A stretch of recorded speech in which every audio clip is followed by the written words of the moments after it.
BJP. നേതാവ് PC. George വീണ്ടും വിവാദക്കുരുക്കിൽ. മീനച്ചിൽ താലൂക്കിൽ മാത്രം 400 പെൺകുട്ടികളെ ലവ് ജിഹാദിലൂടെ നഷ്ടപ്പെട്ടുവെന്നും ഈരാറ്റുപേട്ടയിൽ കണ്ടെത്തിയ സ്ഫോടക ശേഖരം കേരളം മുഴുവൻ നശിപ്പിക്കാൻ ശേഷിയുള്ളതാണെന്നുമുള്ള പരാമർശമാണ് വിവാദമായത്. ജോർജിന്റെ ജാമ്യം റദ്ദാക്കണമെന്നാവശ്യപ്പെട്ട് യൂത്ത് ലീഗ് പോലീസിൽ പരാതി നൽകിയിട്ടുണ്ട്. വിശദാംശങ്ങളുമായി ജി ശ്രീജിത്ത് കോട്ടയത്ത് നിന്ന് ചേരും. അതിനു മുൻപ് പി.സി. ജോർജിന്റെ ആ വിവാദ പ്രസംഗത്തിൽ വിവാദ ഭാഗം കേട്ടിട്ട് വരാം. 400ഓളം കുഞ്ഞുങ്ങളാണ് ലവ് ജിഹാദിലൂടെ നമുക്ക് നഷ്ടപ്പെട്ട മീനച്ചിൽ താലൂക്ക് മാത്രം. എത്രത്തെ തിരിച്ചു കിട്ടി? 41 തിരിച്ചു. സമയക്കൊണ്ട് ചരിത്രത്തിലേക്ക് കിടക്കുന്നില്ല. ഞാനിത് അനുഭവിച്ചുകൊണ്ടിരിക്കുക. അതിന് എനിക്കറിയാൻ വേദനിക്കുന്ന അനുഭവങ്ങൾ എനിക്ക് കിട്ടിയ അനുഭവമുണ്ട്. ഞാനതിലേക്ക് കിടക്കുന്നില്ല.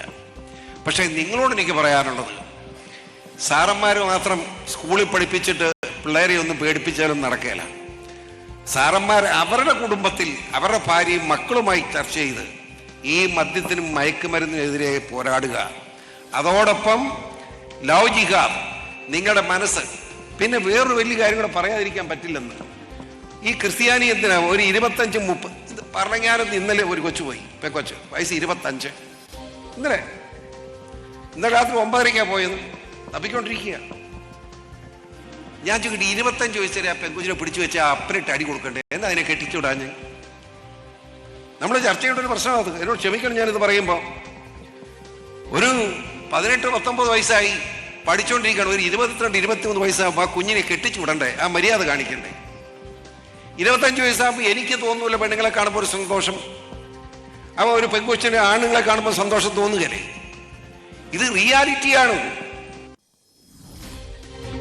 ജി ശ്രീജിത്ത് ചേരുന്നു. ശ്രീജിത്ത്, ജാമ്യ വ്യവസ്ഥകൾ പോലും ലംഘിക്കുന്ന രീതിയിലേക്കുള്ള വിവാദമായിട്ടുള്ള പരാമർശം നടത്തുക, ഇത് ഏതെങ്കിലും തരത്തിലുള്ള ഒരു കേസുകളുടെ കണക്കുകൾ മുന്നിൽ വെക്കാതെ ഒറ്റയടിക്ക് 400 പെൺകുട്ടികളൊക്കെ ലവ് ജിഹാദിൽ ഇരയായി എന്ന് പറയുക, എത്രത്തോളം വലിയ ഒരു വിമർശനം ഉണ്ടാക്കുന്ന ഒരു കുരുക്കിലേക്ക് കൂടി പി.സി. ജോർജ് കടക്കുന്നു? എന്തൊക്കെയാണ് അതിനകത്തുള്ളത്?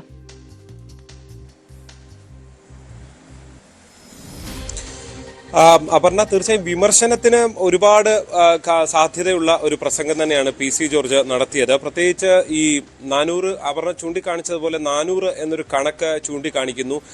അത് എത്രത്തോളം വസ്തുതകളുടെ അടിസ്ഥാനത്തിലാണ്? 400 അല്ല, ഇനി 1 ആണെങ്കിലും അത് എത്രത്തോളം നിലവിൽ അങ്ങനെ എന്തെങ്കിലും ഒരു ലവ് ജിഹാദ് എന്ന രീതിയിൽ ഒരു കേസ് പോലും രജിസ്റ്റർ ചെയ്യുന്നില്ല. കോടതിയും ഒപ്പം തന്നെ കേന്ദ്ര ആഭ്യന്തര മന്ത്രാലയവും ഒക്കെ ഈ ഒരു ലവ് ജിഹാദ് എന്ന വാക്കിനോട് ചേർത്ത് വെച്ച് എന്തെങ്കിലും ഒന്നുള്ളതായി ഉള്ള വിവരമില്ല. അതിനിടെയാണ് അദ്ദേഹം ഇങ്ങനെ ഒരു പരാമർശം നടത്തുന്നത്. സ്വാഭാവിക വിമർശനത്തിന് സാധ്യതയുള്ള ഒരു കാര്യം. രണ്ടാമത്, പെൺകുട്ടികളുടെ വിവാഹപ്രായം ഉൾപ്പെടെയുള്ള കാര്യത്തിൽ അദ്ദേഹം നടത്തിയ പരാമർശം അതിനപ്പുറത്തേക്ക് വിമർശിക്കേണ്ട ഒരു കാര്യമായി ഉയർന്നു വരിക തന്നെ ചെയ്യും. പക്ഷെ പോലീസിനെ സംബന്ധിച്ച് ഇപ്പോൾ ഉള്ളത് ഇതിന്റെ നിയമ സാധ്യതയാണ്. ഈ ലവ് ജിഹാദ് പോലുള്ള പരാമർശങ്ങൾ പല രാഷ്ട്രീയ നേതാക്കളും പല ഘട്ടത്തിലും നടത്താറുണ്ട്. കഴിഞ്ഞ തവണ അദ്ദേഹം മുസ്ലിം മതവിഭാഗത്തിനെതിരെ നേരിട്ട് പരാമർശം നടത്തിയാണ് അദ്ദേഹം പ്രസംഗം നടത്തിയത്. അതുകൊണ്ട് പോലീസിന് വളരെ പെട്ടെന്ന് കേസെടുക്കാൻ കഴിയുന്ന സാഹചര്യമാണുള്ളത്. പക്ഷേ ഇത്തവണ ഈ ലവ് ജിഹാദ് പോലുള്ള പരാമർശമായതുകൊണ്ട് തന്നെ അത് നിയമോപദേശം തേടിയ ശേഷമായിരിക്കും തുടർ നടപടി സ്വീകരിക്കുക എന്നതാണ് പാലാ പോലീസിൽ നിന്ന് നമുക്ക് മനസ്സിലാക്കാൻ സാധിക്കുന്നത്.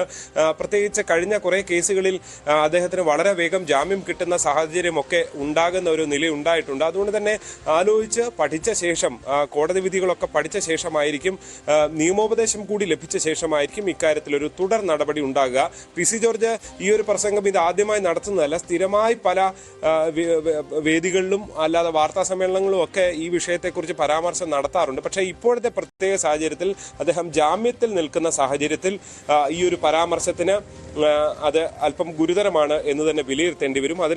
അതുകൊണ്ട് തന്നെയാണ് വിവിധ സംഘടനകൾ നേരത്തെ പരാതി നൽകിയ യൂത്ത് ലീഗ് വീണ്ടും പരാതിയുമായി രംഗത്ത് വരുന്നു. പുതിയതായി യൂത്ത് കോൺഗ്രസ് ഇതിനെതിരെ പരാതിയുമായി വരുന്ന സാഹചര്യമുണ്ട്. ജമാഅത്തെ ഇസ്ലാമിയുടെ സംഘടനയായ ഫ്രട്ടേണിറ്റി, ഒപ്പം തന്നെ SDP-യും ഒക്കെ പരാതി നൽകിയതായാണ് നമുക്ക് ലഭ്യമാകുന്ന വിവരം. എല്ലാ പരാതിയും പാലാ പോലീസാണ് പരിശോധിക്കുന്നത്. കാരണം KCBC മദ്യവിരുദ്ധ സമിതിയുടെ പരിപാടിയിൽ, പാലായിൽ നടന്ന പരിപാടിയിലാണ് ജോർജ് മിനിയാന്ന് ഇങ്ങനൊരു പരാമർശം നടത്തുന്നത്. തീർച്ചയായും പോലീസ് നിയമപരമായ നടപടികൾ പരിശോധിച്ചുകൊണ്ടിരിക്കുകയാണ്. അത് ഉടൻ കേസെടുക്കേണ്ട രീതിയിലേക്ക് കാര്യങ്ങൾ കടക്കണ്ട എന്നുകൂടി പോലീസ് തീരുമാനിക്കുന്നത് എന്തുകൊണ്ടായിരിക്കും? ഈ വളരെ വ്യക്തമായിട്ട് ചില കാര്യങ്ങൾ നേരത്തെ ശ്രീത നമ്മൾ പറഞ്ഞു വരുമ്പോൾ തന്നെ കണക്കുകളില്ലാത്ത തരത്തിലുള്ള ഒരു ആരോപണം ഉന്നയിക്കപ്പെടുന്നു. ഹൈക്കോടതി പോലും ഇത്തരം പരാമർശങ്ങൾ നടത്തരുത് എന്ന് പറഞ്ഞ സാഹചര്യം കേരളത്തിലുണ്ട്. അപ്പോഴും നിയമോപദേശം തേടിയ ശേഷം മതി കേസ് എന്ന കേരള പോലീസിന്റെ തീരുമാനവും രാഷ്ട്രീയപരമായി വിമർശിക്കപ്പെടുന്നുണ്ടോ?